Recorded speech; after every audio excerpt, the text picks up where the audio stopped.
Andriy डाल ने अगे भी बहुत चंगे फेरे लवाए निकाल मैदान में पहले नंबर पे आने तक मौजूदा पोजीशन भी काबिले दाद है, शाबाश के काबिल है। जिस तरह जने अंदर कूद के हमला किया नहीं वो गल नहीं, लेकिन चंगे फेरे मार गया। हूँ भी चंगिया दाना भी शामिल है।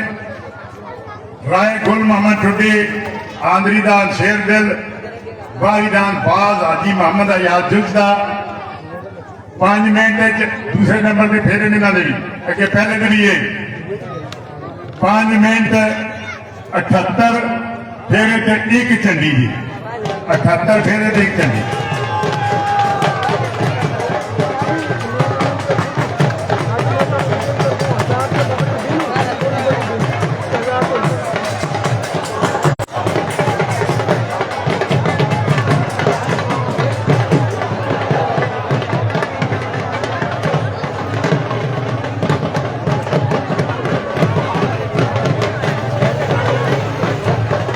फौजी गुलाम अब्बास वतन,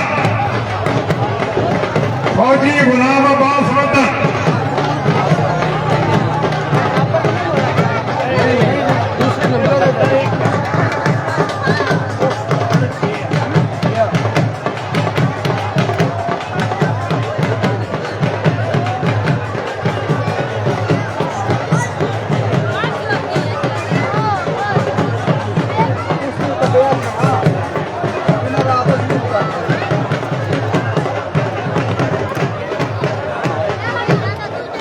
भाई टोनी और जरा साढ़े को लगे आया जलेबियां खान